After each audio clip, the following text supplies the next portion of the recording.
নমস্কার বন্ধুরা, আজ আমি নিয়ে এসেছি দুর্দান্ত স্বাদের কুমড়োর মুখরোচক একটি নিরামিষ রেসিপি, যেটা ভাত হোক বা রুটি যে কোনো কিছুর সাথে খেতে দারুণ লাগে। অনেকেই আছেন কুমড়ো একদমই খেতে চান না, তবে আজ রান্নাতে আমি এমন একটা স্পেশাল মশলা ব্যবহার করব, যার ব্যবহারে সাধারণ কুমড়োর স্বাদ হয়ে উঠবে অসাধারণ। অবশ্যই এইভাবে একবার বানিয়ে দেখুন, দেখবেন যে কুমড়ো খেতে চায় না সেও কিন্তু একদম চেটে পুটে খেয়ে নেবে আর আপনার কাছে রেসিপি জানতে চাইবে। তো প্রথমেই আমি এখানে বেশ খানিকটা প্রায় 800 গ্রাম মতো এখানে কুমড়ো আছে, তবে আমি অর্ধেক রান্না করব, মোটামুটি 400 গ্রাম মতো রান্না করব। তো দেখুন কুমড়োর এই ভেতরের অংশটা আমি বাদ দিয়ে দিচ্ছি, তবে এটা কিন্তু আমি একেবারেই ফেলে দেব না, এটা আমি ভর্তা বা অন্য কোনো রান্না করে নেব, তবে এই রান্নার ক্ষেত্রে কিন্তু এই অংশটা লাগবে না। আর আমি এখানে কিন্তু একদম কাঁচা না, মোটামুটি একটু কাঁচা পাকা ধরনের কুমড়ো নিয়েছি, তবে আপনারা কিন্তু চাইলে এটা কাঁচা কুমড়ো দিয়েও করতে পারেন। তো কুমড়োটাকে এইভাবে কয়েকটা টুকরো করে নিয়ে তারপর দেখুন খোসাটা এইভাবে হালকা করে ছাড়িয়ে নিচ্ছি। একেবারে ভালোভাবে খোসাটা ছাড়াবো না, দেখুন এইভাবে হালকা করে ছাড়িয়ে নিয়েছি। এতে করে কিন্তু তরকারির মধ্যে কুমড়ো একদম গলে মিশে যাবে না। এবার কুমড়োটাকে এইরকম একটু মিডিয়াম সাইজ মতো করে কেটে নিচ্ছি। তো একই রকমভাবে সমস্ত কুমড়োটাই আমি কেটে নিয়েছি। এবার এগুলোকে খুব ভালোভাবে ধুয়ে নেব। এবার গ্যাস অন করে কড়াই বসিয়ে এখানে দিয়ে দিচ্ছি প্রায় 2 থেকে 3 চামচ মতো সর্ষের তেল। তেলটাকে খুব ভালোভাবে গরম করে নেব।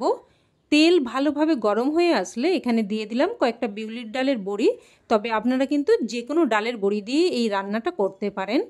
তো হাই ফ্লেমে বড়িগুলোকে উল্টে পাল্টে লাল করে ভেজে নিলাম। আর হাই ফ্লেমে যদি বড়িগুলোকে ভেজে নেওয়া হয় তাহলে কিন্তু বড়ি একদমই কম তেল টানে। তো বড়িগুলো ভেজে উঠিয়ে নিয়েছি। এবার ওই তেলের মধ্যেই দিয়ে দিলাম কেটে ধুয়ে রাখা কুমড়ো, দিয়ে দিলাম অল্প একটু হলুদ গুঁড়ো, আর এই সময় কিন্তু লবণটা দেব না। হলুদ গুঁড়োটা ভালোভাবে মিশিয়ে নিয়ে এবার একটা ঢাকনা দিয়ে দিয়ে কুমড়োটাকে প্রায় কিন্তু 3 থেকে 4 মিনিট মতো ভেজে নেব। ঢাকনা দিয়ে দিয়ে মিডিয়াম ফ্লেমে প্রায় 3 থেকে 4 মিনিট মতো কুমড়োগুলোকে ভেজে নিয়েছি। দেখুন কুমড়ো কিন্তু বেশ লাল মতো করে ভাজা হয়েছে, আর এইভাবেই কিন্তু কুমড়োটাকে ভেজে নিতে হবে। তো এবার কুমড়োগুলো উঠিয়ে নিচ্ছি। উঠিয়ে নিয়ে ওই তেলের মধ্যে দিয়ে দিচ্ছি 1/2 চামচ 5 ফোড়ন, একটা শুকনো লঙ্কাকে 2 টুকরো করে দিয়ে দিলাম, 2টো ছোটো এলাচ, 1 টুকরো দারচিনি আর একটা তেজপাতাকে 2 টুকরো করে দিয়েছি। ফোড়নটাকে নাড়াচাড়া করে কয়েক সেকেন্ড ভেজে নিলাম, যতক্ষণ না অবধি এর থেকে একটা সুন্দর ফ্লেভার বেরোয়। তো ফোড়নটা ভেজে নিয়ে এবার এর মধ্যে দিয়ে দিচ্ছি আলু। এখানে আমি 2টো মিডিয়াম সাইজের আলুকে দেখুন এইভাবে ডুমো ডুমো করে কেটে দিয়েছি। আলুটা দিয়ে নাড়াচাড়া করে একটু মিশিয়ে নিলাম। এবার মিডিয়াম ফ্লেমে আলুগুলোকে ঢাকনা দিয়ে দিয়ে প্রথমে 2 মিনিট মতো ভেজে নেব। তো ঢাকনা দিয়ে আলুগুলোকে প্রথমে 2 মিনিট মতো ভেজে নিলাম। দেখুন আলুগুলো কিন্তু লাল মতো করে একটু ভাজা হয়েছে। তো এবার আলুগুলোকে আমি এক সাইডে এইভাবে রেখে কড়াইয়ের মাঝে একটু জায়গা করে নিয়ে এখানে দিয়ে দিলাম 1 চামচ মতো কোরানো আদা, আর দিয়ে দিলাম কয়েকটা চেরা কাঁচা লঙ্কা। আর এইখানে কাঁচা লঙ্কার পরিমাণটা কিন্তু আপনারা রান্নাতে যেমন ঝাল খেতে চাইবেন সেই অনুযায়ী দিয়ে দেবেন। ফোড়নে কাঁচা লঙ্কা দিয়ে দিলে ফ্লেভারটা কিন্তু খুবই সুন্দর আসে। তো আদা আর কাঁচা লঙ্কাটা একটু ভেজে নিয়ে এবার এর মধ্যে দিয়ে দিলাম একটা মিডিয়াম সাইজের কুচানো টমেটো। টমেটোটা দিয়েও নাড়াচাড়া করে একটু মিশিয়ে নেব। টমেটোটা দিয়ে একটু নাড়াচাড়া করে নিয়ে এবার এখানে দিয়ে দিলাম 1/2 চামচ মতো হলুদ গুঁড়ো, 1/2 চামচ মতো কাশ্মীরি লঙ্কার গুঁড়ো। আর এই লঙ্কার গুঁড়োতে কিন্তু তরকারিটা ঝাল হবে না, তবে তরকারির রঙটা সুন্দর আসবে। আর দিয়ে দিলাম সামান্য একটু করে প্রায় 1/3 চামচ মতো করে জিরের গুঁড়ো আর ধনের গুঁড়ো। জিরের গুঁড়ো আর ধনের গুঁড়োর পরিমাণটা কিন্তু একদমই অল্প দেবেন, কারণ এই রান্নাতে কিন্তু একটা স্পেশাল মশলা পড়বে। তো সামান্য একটু করেই কিন্তু জিরের গুঁড়ো ধনের গুঁড়োটা দিয়ে দিতে হবে। এবার অল্প একটু জল দিয়ে মিশিয়ে নিয়ে তারপর ঢাকনা দিয়ে দিয়ে মশলাটাকে প্রায় 2 থেকে 3 মিনিট মতো কষিয়ে নিয়েছি। টমেটোগুলো এইভাবে চেপে চেপে মিশিয়ে নিচ্ছি, এতে করে কিন্তু স্বাদটা বেশ ভালো হবে। এবার এখানে দিয়ে দিচ্ছি ভেজে রাখা কুমড়ো, আর পাত্রটা ধুয়ে অল্প একটু জলও দিয়ে দিলাম। দিয়ে দিচ্ছি স্বাদ অনুযায়ী লবণ, আর সমস্ত তরকারির লবণটা কিন্তু আমি এখানে একেবারেই দিয়ে দিলাম। সব কিছু মিশিয়ে নিয়ে এবার আবারও একটা ঢাকনা দিয়ে প্রায় 2 মিনিট মতো কষিয়ে নেব। আর এইভাবে ঢাকনা দিয়ে দিয়ে মশলা যদি কষিয়ে নেওয়া হয়, এতে করে মশলা কষানোর সাথে সাথে সবজিও কিন্তু অনেকটাই সেদ্ধ হয়ে যায়, ফলে সময়টাও কম লাগে। তো খুব ভালোভাবে কষিয়ে নিয়ে এবার এর মধ্যে আমি দিয়ে দিচ্ছি 1 বাটি মতো গরম জল। জলটা দিয়ে ভালোভাবে মিশিয়ে নেব।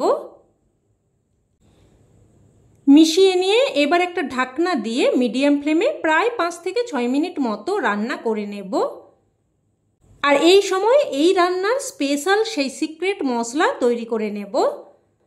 তো অন্যদিকের গ্যাস ওভেনে একটা তড়কা প্যান বসিয়ে আমি দিয়ে দিলাম 1/2 চামচ মৌরি, 1/2 চামচ গোটা জিরে আর 1/2 চামচ সাদা কালো সর্ষে। এখানে সাদা আর কালো সর্ষেটা সমপরিমাণে মেশানো আছে, তবে আপনারা চাইলে যে কোনো এক ধরনের সর্ষেও ব্যবহার করতে পারেন। সমস্ত মশলাগুলো দিয়ে তারপরে গ্যাস অন করে দিলাম। এবার লো টু মিডিয়াম ফ্লেমে অনবরত নাড়াচাড়া করে মশলাগুলোকে ভেজে নেব। হাই ফ্লেমে একদমই ভাজতে যাবেন না, তাতে করে মশলা পুড়ে ফ্লেভারটা নষ্ট হয়ে যেতে পারে।